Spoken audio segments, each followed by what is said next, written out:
ಸದ್ಯ ಮನೆಯಿಂದ ನೇರವಾಗಿ ತಾಜ್ ಹೋಟೆಲ್ಗೆ ತೆರಳಿರುವಂತಹ ಡಿಕೆ ಕೆಂಪೇಗೌಡ ಏರ್ಪೋರ್ಟ್ನಲ್ಲಿರುವಂತಹ ತಾಜ್ ಹೋಟೆಲ್ನಲ್ಲಿದ್ದಾರೆ. ಈಗಾಗಲೇ ನಮ್ಮ ಪ್ರತಿನಿಧಿ ವಿವರಿಸ್ತಾ ಇದ್ರು, ವಿವಿಧ ಕಾರಣಗಳಿಂದಾಗಿ ಏರ್ಪೋರ್ಟ್ ತಲುಪೋದಕ್ಕೆ ವಿಳಂಬ ಆದಂತಹ ಹಿನ್ನೆಲೆಯಲ್ಲಿ ಎರಡೆರಡು ಬಾರಿ ಟಿಕೆಟ್ ಬುಕ್ಕಿಂಗ್ ಕ್ಯಾನ್ಸಲ್ ಮಾಡಿ ಈಗ ಮೂರನೇ ಬಾರಿ ಬುಕ್ ಆಗಿದೆ.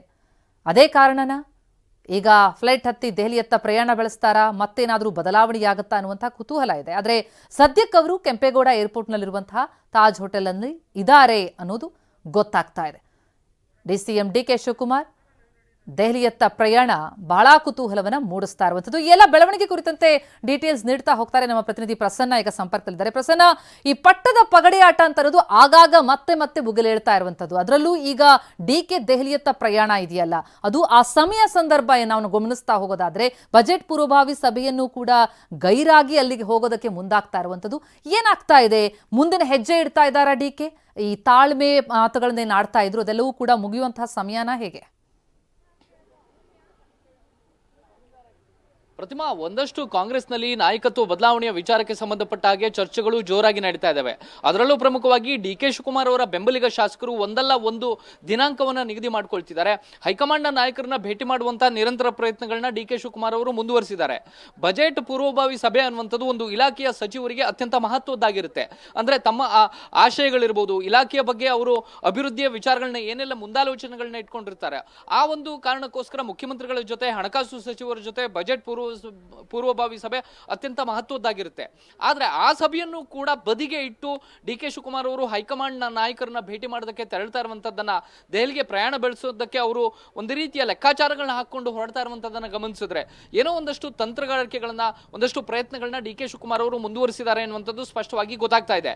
ಡಿಕೆ ಶಿವಕುಮಾರ್ ಅವರು ಹಾಕೊಂಡ ಲೆಕ್ಕಾಚಾರದ ಪ್ರಕಾರ ಅವರು ಬಹುತೇಕ ಮುಖ್ಯಮಂತ್ರಿಯಾಗಿ ನವೆಂಬರ್ ತಿಂಗಳಲ್ಲಿ ಇದೆಲ್ಲವೂ ಕೂಡ ಬಗೆಹರಿದು ಹೋಗಬೇಕಾಗಿತ್ತು. ಆದ್ರೆ ದಿನದಿಂದ ದಿನಕ್ಕೆ ಅದು ವಿಳಂಬವಾಗ್ತಾ ಇದೆ. ಶಾಸಕರ ಒತ್ತಡ ಹೆಚ್ಚಾಗ್ತಾ ಇದೆ. ಕಾಂಗ್ರೆಸ್ ಪಕ್ಷದ ಗೊಂದಲಗಳು ಹೆಚ್ಚಾಗ್ತಾ ಇದಾವೆ. ಸದ್ಯದಲ್ಲೇ ಬೇರೆ ಬೇರೆ ರಾಜ್ಯಗಳ ಚುನಾವಣೆ ಬರುತ್ತೆ, ಸ್ಥಳೀಯ ಸಂಸ್ಥೆಗಳ ಚುನಾವಣೆ ಬರುತ್ತೆ. ಇದೆಲ್ಲವನ್ನು ಕೂಡ ಎದುರಿಸಬೇಕು ಅಂದ್ರೆ ಒಂದು ಸಮರ್ಥ ನಾಯಕತ್ವ ಬೇಕು ಮತ್ತು ಆ ನಾಯಕತ್ವವನ್ನು ತನ್ನ ಹೆಗಲಿಗೆ ಹಾಕಬೇಕು ಅನ್ನುವಂತ ಬಿಗಿಪಟ್ಟನ್ನ ಇದೀಗ ಡಿಕೆ ಶಿವಕುಮಾರ್ ಅವರು ಮುಂದುವರಿಸಿದ್ದಾರೆ. ಡಿಕೆ ಶಿವಕುಮಾರ್ ಅವರು ದೆಹಲಿಗೆ ಹೋಗಿ ಯಾವ ನಾಯಕರನ್ನ ಭೇಟಿ ಆಗ್ತಾರೆ ಅನ್ನುವಂಥದ್ದು ಅತ್ಯಂತ ಮಹತ್ವವನ್ನು ಪಡೆದುಕೊಳ್ತಾ ಇದೆ. ಕಳೆದ 2-3 ದಿನಗಳ ಹಿಂದೆ ಕಾಸರಗೋಡಿಗೆ ಹೋಗಿದ್ದಂತಹ ಸಂದರ್ಭದಲ್ಲಿ ವೇಣುಗೋಪಾಲ್ ಅವರನ್ನು ಕೂಡ ಭೇಟಿಯಾಗಿ ಮಾತುಕತೆ ನಡೆಸೋದಕ್ಕೆ ಡಿಕೆ ಶಿವಕುಮಾರ್ ಅವರು ಪ್ರಯತ್ನ ಪಟ್ಟಿದ್ರು ಅನ್ನುವಂತ ಮಾಹಿತಿ ಲಭ್ಯವಾಗ್ತಾ ಇದೆ.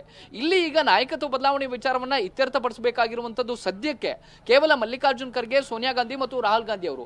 ಮಲ್ಲಿಕಾರ್ಜುನ್ ಖರ್ಗೆ ತನಕ ಎಲ್ಲ ನಾಯಕರನ್ನು ಕೂಡ ಒಪ್ಪಿಸುವಂತ ಅಥವಾ ಅವರಿಗೆ ಮನವರಿಕೆ ಮಾಡಿಕೊಡುವಂತ ಕೆಲಸವನ್ನ ಡಿಕೆ ಶಿವಕುಮಾರ್ ಅವರು ಮಾಡಿದ್ದಾರೆ. ಆದ್ರೆ ರಾಹುಲ್ ಗಾಂಧಿ ಅವರ ಮುಂದೆ ಒಂದಷ್ಟು ವಿಚಾರಗಳನ್ನ ಅವರು ಚರ್ಚೆ ಮಾಡಲೇಬೇಕಾಗಿದೆ. ನಿನ್ನೆಯೂ ಕೂಡ ಪತ್ರಿಕಾಗೋಷ್ಠಿಯನ್ನ ಡಿಕೆ ಶಿವಕುಮಾರ್ ಅವರು ನಡೆಸಿದಂತ ಸಂದರ್ಭದಲ್ಲಿ ಯಾವ ನಾಯಕರನ್ನ ನೀವು ಭೇಟಿ ಆಗ್ತೀರಿ ದೆಹಲಿಯಲ್ಲಿ ಅನ್ನುವಂತ ಪ್ರಶ್ನೆ ಎದುರಾದಾಗ ಅವರು ಸ್ಪಷ್ಟವಾದ ಉತ್ತರವನ್ನ ಕೊಡ್ಲಿಲ್ಲ. ಹೌದು, ಅದೆಲ್ಲವನ್ನು ಕೂಡ ಬಹಿರಂಗವಾಗಿ ಹೇಳೋದಕ್ಕೆ ಸಾಧ್ಯ ಇಲ್ಲ ಅನ್ನುವಂತ ಮಾತನ್ನ ಮಾತ್ರ ಹೇಳಿದ್ರು. ಅಂದ್ರೆ ರಾಹುಲ್ ಗಾಂಧಿ ಅವರನ್ನ ಭೇಟಿ ಆಗಲೇಬೇಕು ಅನ್ನುವಂತ ಡಿಕೆ ಶಿವಕುಮಾರ್ ಅವರ ಪ್ರಯತ್ನ ನಿರಂತರವಾಗಿ ಸಾಗ್ತಾ ಇದೆ. ಡಿಕೆ ಶಿವಕುಮಾರ್ ಅವರಿಗೆ ಈಗ ಇರುವಂತಹ ಲೆಕ್ಕಾಚಾರ, ರಾಹುಲ್ ಗಾಂಧಿ ಅವರು ಮನಸ್ಸು ಮಾಡಿದ್ರೆ ಮಾತ್ರ ಕೆಲವೊಂದಿಷ್ಟು ಬದಲಾವಣೆಗಳು ಆಗಬಹುದು ಅನ್ನುವಂತ ನಿಟ್ಟಿನಲ್ಲಿ.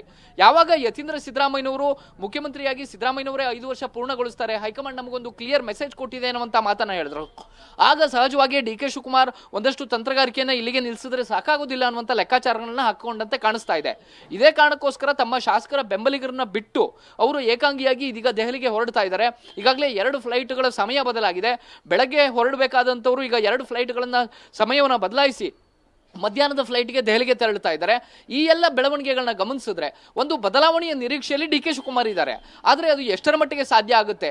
ಶಿವರಾತ್ರಿಯ ಮೊದಲಾಗುತ್ತೋ, ಶಿವರಾತ್ರಿಯ ಬಳಿಕ ಆಗುತ್ತೋ, ಅಥವಾ ಬಜೆಟ್ ಪೂರ್ವಭಾವಿ ಸಭೆಗಳನ್ನ ನಡೆಸ್ತಾ ಇರುವಂತಹ ಮುಖ್ಯಮಂತ್ರಿಗಳಿಗೆ ಬಜೆಟ್ ಮಂಡಿಸೋದಕ್ಕೆ ಅವಕಾಶ ಸಿಗತ್ತಾ, ಸಿಗಲ್ವಾ? ಅಥವಾ ಬಜೆಟ್ ಬಳಿಕ ಏನಾದರೂ ಬದಲಾವಣೆಯ ಬಗ್ಗೆ ಹೈಕಮಾಂಡ್ನ ನಾಯಕರು ತೀರ್ಮಾನವನ್ನು ತೆಗೆದುಕೊಳ್ತಾರ? ಒಂದು ಕಾಲಮಿತಿಯನ್ನೇನಾದರೂ ಮುಖ್ಯಮಂತ್ರಿಗಳಿಗೆ ಮತ್ತು ಉಪಮುಖ್ಯಮಂತ್ರಿಗಳಿಗೆ ಕೊಡ್ತಾರ ಅನ್ನುವಂಥದ್ದು ಸಾಕಷ್ಟು ಕುತೂಹಲವನ್ನು ಮೂಡಿಸ್ತಾ ಇದೆ. ಡಿಕೆ ಶಿವಕುಮಾರ್ ತನ್ನ ಜೊತೆಗೆ ಬೆಂಬಲಿಗರಾಗಿ ಯಾರು ಗುರುತಿಸಿಕೊಂಡಿದ್ದಾರೆ ಆ ಶಾಸಕರು ಮಾತನಾಡ್ತಾ ಇರುವಂತಹ ವಿಚಾರಕ್ಕೆ ಯಾವುದೇ ರೀತಿಯ ಪ್ರತಿಕ್ರಿಯೆಗಳನ್ನ ಕೊಡೋದಕ್ಕೆ ಸಿದ್ಧವಿಲ್ಲ. ಆದ್ರೆ ಒಂದಷ್ಟು ನಿರೀಕ್ಷೆ ಅಂತೂ ಸಹಜವಾಗಿ ಬದಲಾವಣೆಯ ಬಗ್ಗೆ ಚರ್ಚೆಯಂತೂ ಹುಟ್ಟು ಹಾಕಿದೆ. ಪ್ರತಿಮಾ, ಥ್ಯಾಂಕ್ ಯು ಪ್ರಸನ್ನ ತಮ್ಮ ಮಾಹಿತಿಗೆ.